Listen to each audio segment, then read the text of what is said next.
दोस्तों नमस्कार। बोधि से विचार चैनल में आप सबका स्वागत है।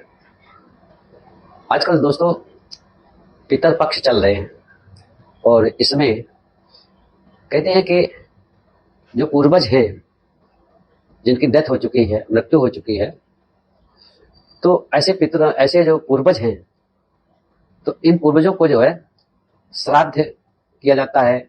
इसमें पिंडदान वगैरह भी होता है।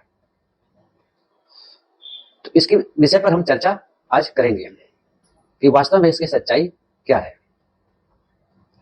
और ये पितरों के जो श्राद्ध है और ये पिंडदान का जो कार्य है वो कब से हो रहा है। इसमें हमारे हिंदू समाज में अपने पितरों को भोजन देना, पानी देना, ये ऐसी परंपरा जो चली आ रही है, तो इसकी हम पड़ताल करेंगे कि आखिर ये सब है क्या। आज मोटे तौर पर अगर देखा जाए, थोड़ा तर्क शक्ति लगाई जाए, तो दोस्तों यदि खाना कोई खाता है तो उसी के पेट में जाता है, दूसरों के पेट में नहीं जाता है। तो फिर कैसे जो है यदि ब्राह्मण खाना खाता है तो वो पितरों को प्राप्त हो जाता है। तो इस पे चर्चा हम करेंगे और इसमें हम जो रेफरेंस लिया है वो थोड़ा इतिहास का है, ताकि आप लोग जो है इस संबंध में अच्छी तरह से समझ लें। और दूसरा रेफरेंस है, हमने ब्राह्मण शास्त्र का जो एक मुख्य शास्त्र है मनुस्मृति, उससे भी रेफरेंस लिया है कि आखिर मनुस्मृति क्या कहती है। जब हम भारत के इतिहास में देखते हैं तो इसका उल्लेख है कहीं मिलता नहीं है। बहुत सारे हमारे देश में विदेश के स्कॉलर आए, विदेशों से स्कॉलर आए थे पढ़ने के लिए, जिन लोगों ने नालंदा विश्वविद्यालय में रह करके 15-15 साल तक पढ़ाई किया और भारत के रीति रिवाजों के विषय में खूब अच्छी तरह से लिखा है। हमने चंद्रगुप्त मौर्य से लेकर के सम्राट अशोक तक के अभिलेखों को देखा और इस परंपरा को का उल्लेख न तो उनके अभिलेखों में और न शिलालेखों में कहीं दिखा है। फिर हम शुंग वंश में देखते हैं तो शुंग वंश में भी ऐसा कुछ नहीं मिला है। 399 ईस्वी में फाहियान भारत आता है और उसके नोट से जब देखते हैं तो उसने इस तरह का कोई भी वर्णन अपनी डायरी में नहीं किया है। कोई भी पितरों को पानी देना या भोजन देना, श्राद्ध करना, पिंडदान करना। अब हम दूसरे जो यात्री है अलब्रूनी, जो 11वीं शताब्दी में भारत आया था, उसने भी अलब्रूनी का भारत नाम की एक पुस्तक लिखी है जो ये अरबी भाषा में थी।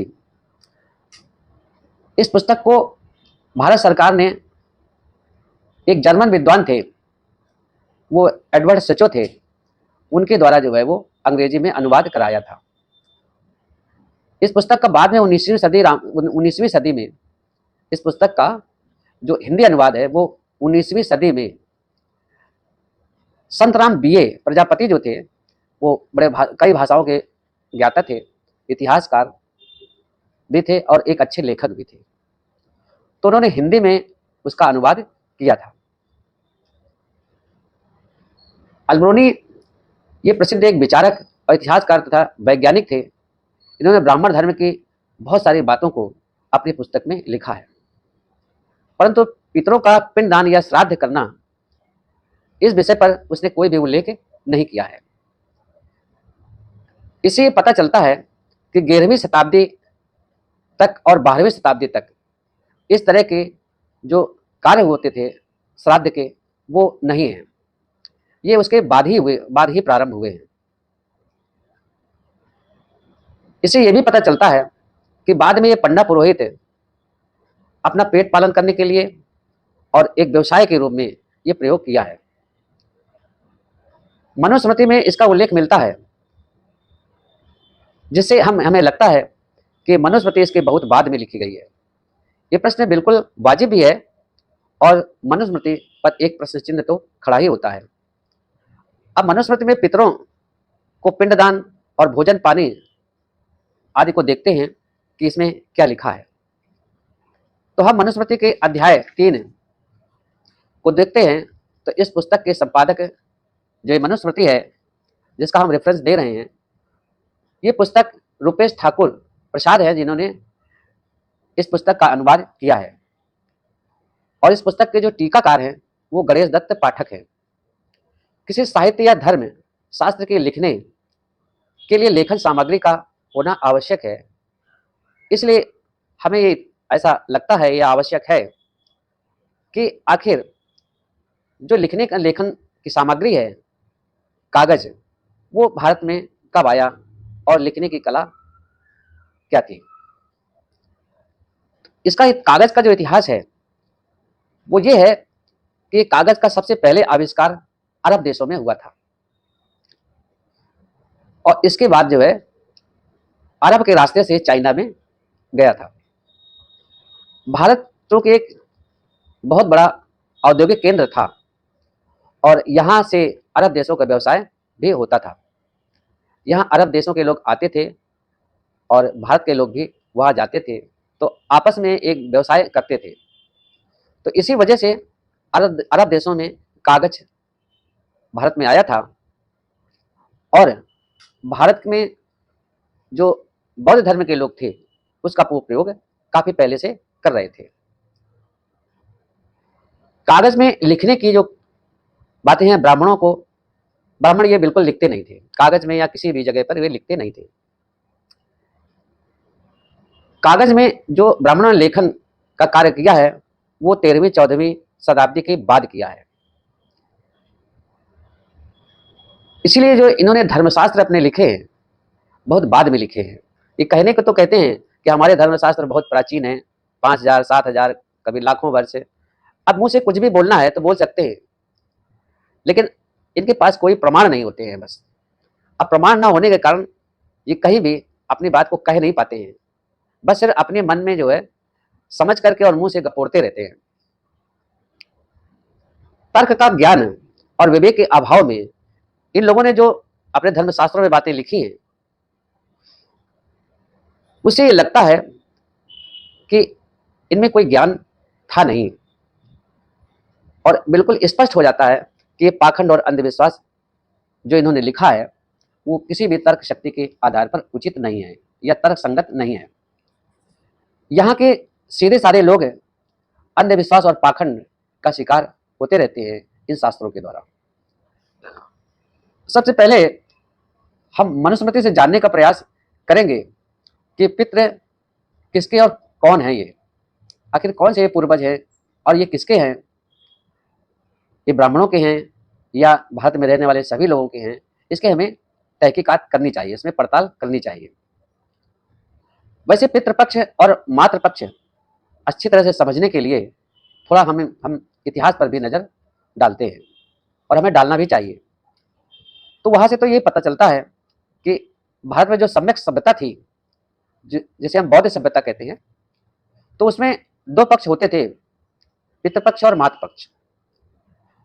ये दोनों मातृपक्ष और पितृपक्ष जो होते थे, जिसमें उस समय मातृपक्ष को सत्ता को अधिक महत्व दिया जाता था।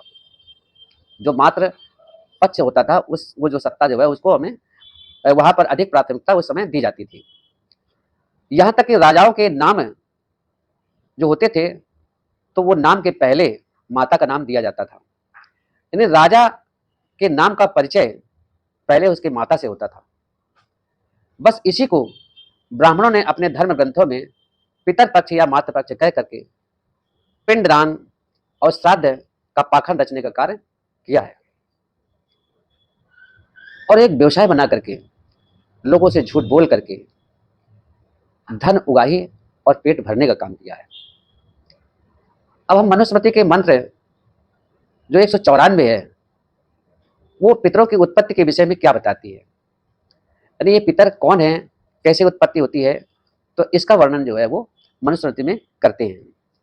बस समझना ये है कि ये पितर जो है कौन है। अब ये कहते हैं कि हिरण्यगर्भ के पुत्र मनु जी हैं, और मनु जी के पुत्र मारीच, और उनके अन्य पुत्र जो हैं उन सभी ऋषियों के पुत्र हैं। जितने वो सब हैं वही जो है पितर कहे गए हैं। यानी ये सब पुत्र जो हैं ये ऋषियों के हैं, मनु के हैं, और मनु के पिता के हैं और पितामह के हैं, ये सब उन्हीं के हैं। तो ये अभी तक जितने भी हैं वो सभी ब्राह्मण ही है।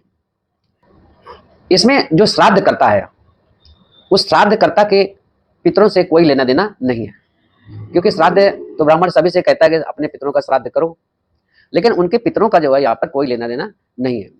ये सभी पितर जो है वो ब्राह्मणों के ही है। अब इसके बाद 195 जो है श्लोक है इनका, इस मनुस्मृति का, वो ये बता रहा है कि विराट के पुत्र सोमसद हैं और साध्यगढ़ के पितर हैं और मारीच के प्रसिद्ध पुत्र अग्निष्ठवाता देवताओं के पितर हैं। अब ये सारे लोग जो है इनका कोई ना तो पुरातत्व विभाग से कोई परिचय मिलता है, न प्रमाण मिलता है, और ना ही किसी इतिहास में। अब इसके बाद 196 बताया है इन्होंने कि अत्रि के पुत्र बहिर्सद दैत्य दानव यक्ष गंधर्व नाग राक्षस शूपर्ण और किन्नरों के पितर हैं ये। यानी अत्रि के जो पुत्र हैं वो बहिर्सद हैं, और ये बहिर्सद से सभी जो है दैत्य दानव यक्ष गंधर्व नाग राक्षस शूपर्ण और किन्नरों के पितर हैं। किसी भी ज्ञात इतिहास में राक्षस यक्ष ये नाम तो मिलते हैं, परंतु जैसा इन लोगों की भावनाएं हैं उस तरह से ये कार्य नहीं थे। राक्षस जो रक्षा करने वाला होता था उसको राक्षस कहते थे, दानव उसको कहते थे जो दान देने वाला होता था। तो ये सभी जो है इनके पितर हैं। 197 में लिखा है कि ब्राह्मणों के पितर सोमप वैश्यों के आजन्म और तथा शूद्रों के सुकालीन है। अभी सुकालीन का कहीं नाम निशान नहीं मिलता है, ना इनका कोई प्रमाण मिलता है, तो ये शूद्रों के सुकालीन हो गए। ओबीसी समाज वो भले ही न जानता हो, वो तो ये समझता है कि हमारे जो दादा परवाजा जिनकी मृत्यु हो गई है तो हम उनको पानी दे रहे हैं, हम उनको उनका श्राद्ध कर रहे हैं, उनको पिंडदान कर रहे हैं, लेकिन ऐसा बिल्कुल है नहीं। इसलिए इस बहकावे में न रहें कि हम अपने पितरों को पानी दे रहे हैं या श्राद्ध कर रहे हैं। 198 में फिर ये लिखा है इसमें कि सोमप भृगु के पुत्र हैं, भृगु के सोमप भृगु के ऋषि जो थे वो उनके पुत्र हैं। हाविष्ट पंत अंगीरा के और आजन्म पुलस्य के और सुकालीन के वशिष्ठ पुत्र हैं, यानी सुकालीन के वशिष्ठ पुत्र हैं। तो वशिष्ठ तो ब्राह्मण थे, तो सुकालीन शूद्रों के कैसे हो सकते हैं पितर? इसलिए ये शूद्रों के जो सुकालीन लिखा हुआ है ये सही नहीं है, क्योंकि ऊपर लिखा हुआ है कि शूद्रों के सुकालीन ये पितर हैं, लेकिन यहां नीचे लिखा हुआ है 198 में कि सुकालीन के वशिष्ठ के सुकालीन जो है वो वशिष्ठ के पुत्र हैं। अब जब वशिष्ठ ब्राह्मण थे तो फिर सुकालीन भी ब्राह्मण ही होंगे, तो फिर शूद्रों के कैसे पितर हो सकते हैं? इसलिए यहां पर यह भ्रमित किया गया है ओबीसी समाज के लिए कि उनके भी पितर हैं, लेकिन वो पितर आपके नहीं हैं। अभी तक पितरों के नाम बताए हैं, लेकिन यहां ये कहां रहते हैं? ये सभी इनके शरीर में, ये कहते हैं जब ये भोजन करते हैं, ब्राह्मण जब भोजन करता है तो गुप्त रूप से इनके शरीर में प्रवेश कर जाता है। अब ये कहां से प्रवेश करता है? ऊपर से करता है कि नीचे से करता है कि दाएं से करता है कि बाएं से करता है, इसका उल्लेख नहीं है, बस प्रवेश कर जाता है। अब इनका कोई निवास स्थान सुनिश्चित नहीं है, तो मैं यही कहूंगा कि शायद ये यूरेशिया में रहते हों या ईरान में या फिर तुर्की में रहते हों। भारत में इनका कोई उल्लेख नहीं है और न ही उत्खनन से इनके कोई प्रमाण आज तक मिले हैं। आगे हम बता रहे हैं कि पितरदान फिर कैसे होता है और कौन कौन सी सामग्री का प्रयोग होता है। तो मनुस्मृति के श्लोक 224 में लिखा है कि भोजन की सामग्रियों से भरे जो पात्र हैं, जो बर्तन हैं, वो भोजन वाली सामग्रियों से भरे होने चाहिए, और ये पात्र दोनों हाथ से धीरे धीरे ला करके पितरों का ध्यान करते हुए ब्राह्मणों के समीप रखना है। यदि एक हाथ से थाल को नहीं लेना है, थाल में दोनों हाथों का प्रयोग करना है। कुछ लोग आज भी परंपरा को निभाते हुए जब किसी को कोई चीज देते हैं या एक गिलास पानी देते हैं तो दोनों हाथ लगा लेते हैं, ये वही परंपरा आ रही है वहीं से। इसके बाद श्लोक 225 में कहते हैं कि परोसने के लिए जो अन्न एक हाथ से लाया जाता है, जो अन्न एक हाथ से लाया जाता है, तो उसे क्या होता है कि वो दुष्ट बुद्धि के जो राक्षस हैं, वो उस भोजन को हरण कर लेते हैं। यानी कैसे हरण कर लेते हैं? अगर एक हाथ से भोजन ले आए तो वो दुष्ट जो राक्षस है वो उसका हरण कर लेते हैं। अब भाई कैसे हरण करते हैं आप लोग समझिए। श्लोक संख्या 227 में लिखा है कि विविध प्रकार के खाने योग्य फल, यानी अब वो ये कह रहे हैं कि जो पात्र आएंगे, खाने थाल भरा हुआ जो पात्र आएगा, तो वो पदार्थों से जो युक्त होगा, तो उसमें कौन कौन से वो पदार्थ आपको खाने के लिए देना है, यानी ब्राह्मण क्या खाएगा, या ब्राह्मण कहें या उनके पूर्वज कहें जिनको वो श्राद्ध कर रहे हैं, तो वो क्या क्या खाते हैं, उनकी पसंद क्या है। तो इसमें लिखा है कि खाने योग्य फल, मूल रोचक, मांस और सुगंधित जल से ये सब चीजें रखना है।